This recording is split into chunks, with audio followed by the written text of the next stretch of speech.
Hello guys, and welcome to the 6th round of the Spreewald Cup.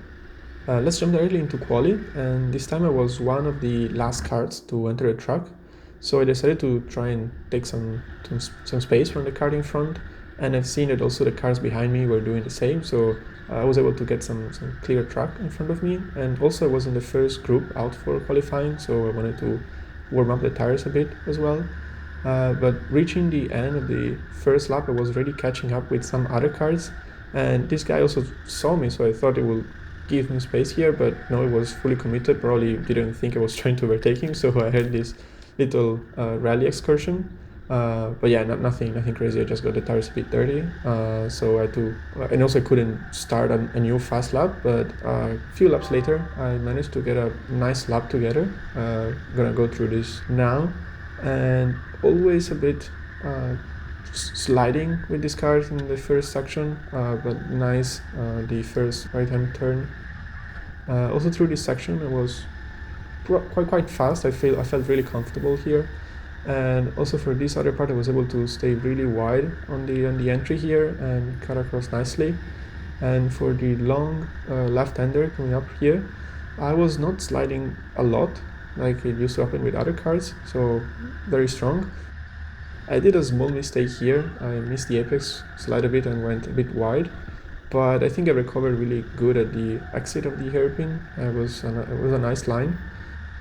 So coming up now on the start finish line, and it was a time of 47.8, which was very good. Actually, I think it's the fastest lap I've ever did in the counterclockwise layout of the track. And this gave me a P16 for Group A, so really strong qualifying. I'm happy with this. Problem was for race 1, the P16 starting position was probably one of the worst. You see the lights going off, but I was able to spot them somehow through the sun and through the other flags and cards. And I actually got a good run here. I was able to get side by side with this card and to pass him on the straight. So already one position up, that's good. Lost a bit of contact with the cars in front, but the card I had for this race 1 was fantastic. Like, it had so much grip in corners. I was able to be so precise through a lot of corners, which sometimes are a bit difficult with other cards. And you see here already how much I closed the gap already, but this is also because of the first lap. Like, everyone is so close together, so you're not really able to have your own pace. But yeah, nonetheless, already feeling quite comfortable on this card.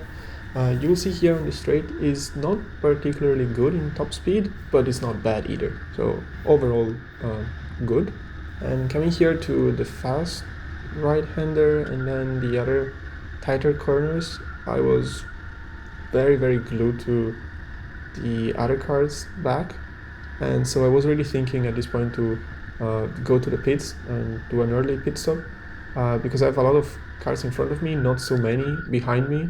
Here a small mistake, but yeah, most likely I would have had free track in front of me, and so that's what I did. And another car also decided to dive in front of me. I tried to be a bit cautious here because last time I was following another car through the pits, I ended up touching the barriers. I didn't want that to repeat. But yeah, all good this time. And indeed, except for this car in front, we have a clear track. And let's see if I'm faster than this guy and I can pass him already. Let's see, I'm a bit faster on the straight. And also through the corners, I can follow him really closely. He saw me, and here I try to do a nice overtake, and he gives me space, so nice. And now I have free space in front of me, and for the next few laps, a bunch of cars were coming off the pits behind me, so the strategy of pitting early and jump them really worked. And you see here another one. And the reason for this is that I found an amazing feeling with this car. Like, I had a really strong race pace. Like, I brought down my fastest lap by more than 3/10 compared to my previous lap record on this track. And except for, of course, the laps where I went to the pits and the laps where I had to do some overtakes, almost all laps were below the 41 marks, and I was lapping consistently between the 40.7 and 14.9, with my fastest lap being a 40.6, but we'll see that in a bit. I was also starting to reach cars that didn't pit, so I was closing the gap a lot. Like this is one example, this guy in white. And in the space of basically one lap, I was able to catch and be on his back. And here on the right-hander, he kind of saw me with the back of his eye, and he decided to let me pass. So thanks a lot for that. We didn't lose any time there. So that's great. And here is my fastest lap. And I will not talk in this section. I want just to enjoy the driving.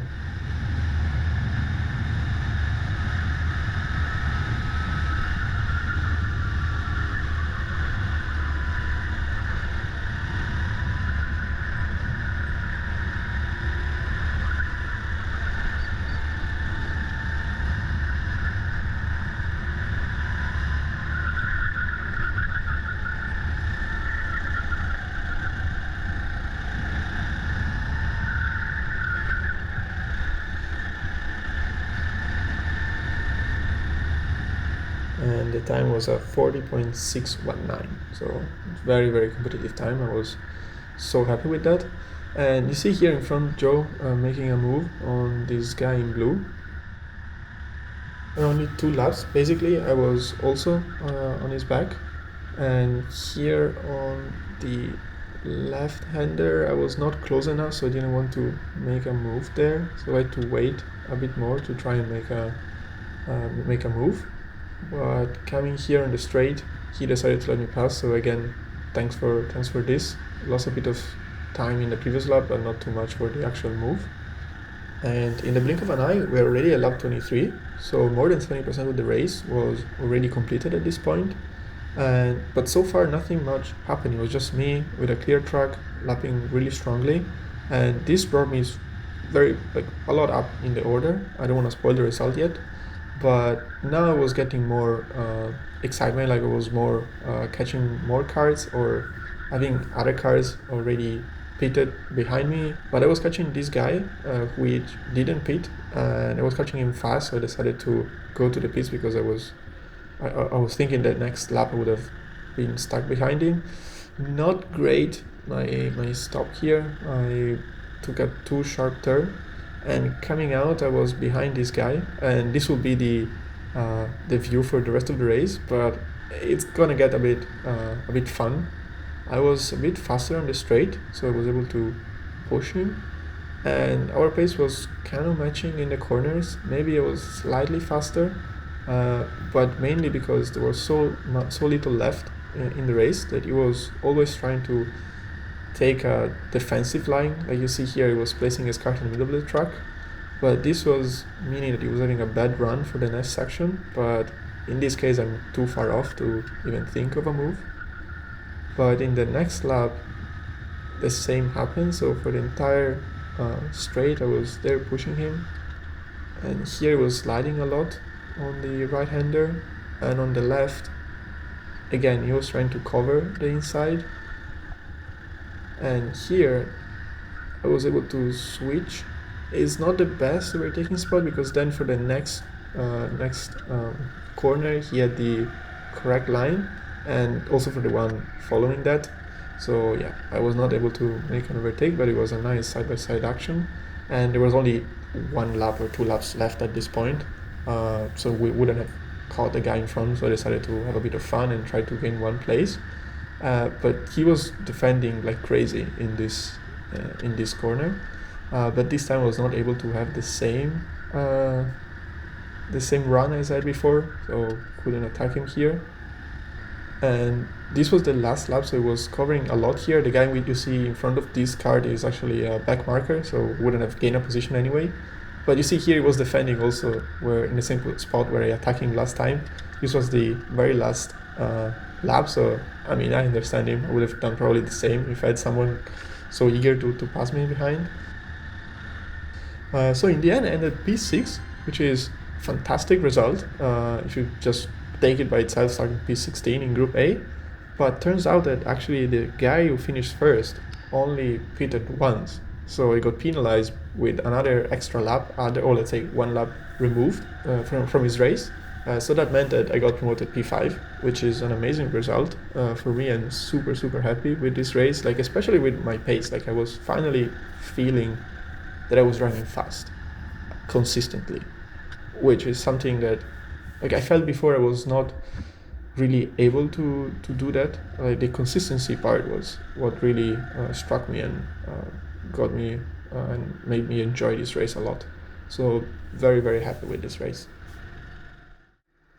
So race 2, much better starting position to properly see the lights, but I actually got a worse start, and the guy next to me was able to get side by side and pass me here.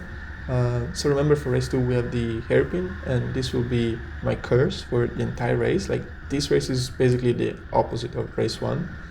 I had a cart with which was sliding a lot, and I couldn't figure out how to drive it fast in the hairpin. Like throughout the lap, it was not bad. It was not as good as the previous one, but like I have some experience on this track, and I know more or less, depending which cart I have, how to adapt my driving style. But the hairpin will be, as I said, my curse for this entire race. You will see. But yeah, back to the race, we lost one position, and also Joe, the guy in the black and yellow suit in front of me, he was starting a few positions in front of me in race 1, and he ended up P3, and he had the same problem as me in this race. So here he was able to make a move, but in the end he also dropped a lot of places. So yeah, here at the hairpin, starting with a small mistake, but I was able to keep the position, and actually because the two guys in front attacked this guy and also receiving a small push from behind, I was able to get one position. So we're back in 5th. But yeah, this will be the last time I'll be in 5th place in this race. And coming up at the hairpin again, you see that I try to turn, but I suffer a lot from understeer, and also here I clipped the wall on the inside. So I say sorry to the guy behind me, and probably was getting impatient, and I fully understand him. I was not as strong, so here he decided to attack me. I saw him, so I gave him enough room, and yeah, I decided to just queue up behind him. And a lap later, maybe you can see like the distance I have from the cart in front before the hairpin and after the hairpin. Like it's crazy. I tried to follow his line. He was not getting too much wide in the entry, but yeah, I was not able to follow him. Like there's so much gap now. So another lap passed by, and coming up at the hairpin again, like I was trying different strategies, like different lines. Like you see here, I tried to run it a bit, like not touch the apex, but run it a bit wider, but still I was feeling slow. And the guy in white was actually trying a kind of risky move, or like optimistic move here on Joe, and they ended up like fighting a lot for the next 2 or 3 corners. And I was getting really close, but here, for example, I kind of had to go on the outside, and the car behind had a really, really good run and almost jumped us both.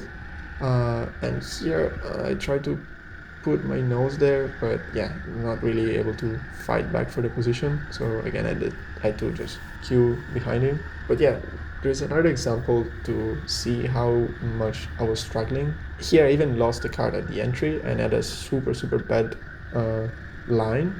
But then the guys in front were still battling, so I was not able to lose so much contact. And yeah, towards the end of the lap, Joe decided to dive into the pit. So he's gonna release the card in front, not me, because I'm not able to go faster than I'm doing. It's actually good that they had a bit of fight, so I was a bit close to them and had a bit of fun following them. But you see here, like it just gave me like almost 2 cards lengths in the hairpin in 2 corners. So here's a compilation of me attempting to do the hairpin every lap with different line, different ways, but essentially the problem was too much understeer. And it's not that I was entering the corner with too much speed, because other cars were entering about the same speed. It was just with this car I was not able to run it at all.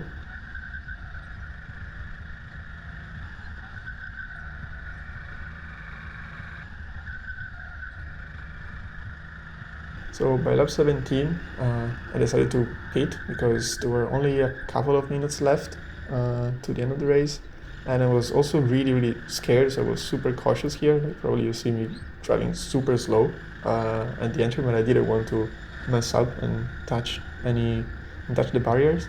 So I ended up being in front of Joe in the end. So apparently I was not the one having the worst day so far, but that's about to change soon at the next lap because coming up here on the straight, I tried to approach the hairpin in a bit a different way and ended up doing some unplanned rallying and excursion on the grass. So I let the three guys behind me pass, and there was a kind of a nice gap to squeeze back in, but my tires were quite fucked up here, so I was sliding a lot, and the car immediately behind me decided rightfully to overtake me, and also the one behind as well was there ready to take the position as well, but I was able to defend for that, and yeah. So with this, I think there were only a couple of laps left to the end, maybe two, or one actually, yeah, only one. And it was actually a pity because I was a bit faster than this guy. Like I caught him up in that lap, and in the end I finished P14. Could have been P10 without that mistake, but yeah, I mean, it's just my fault. I tried to carry too much speed. And I was also kind of in a hurry to go back to the pits because I was wearing shorts that day, so I had a lot of sand that entered in through my shorts, and I was feeling that where my underpants are basically. But yeah, so summing up the day was overall good. Like I feel satisfied. So P16 for qualifying, then a super strong race P5, and a more difficult race but fun second race overall, I will say. So P14 in race 2. But yeah, as I said, I'm super happy. You cannot always get the best card, and I'm so glad that I got it at least for one race, and I was able to do a great performance. So yeah, with that being said, I hope you guys enjoyed it, and see you for the next race.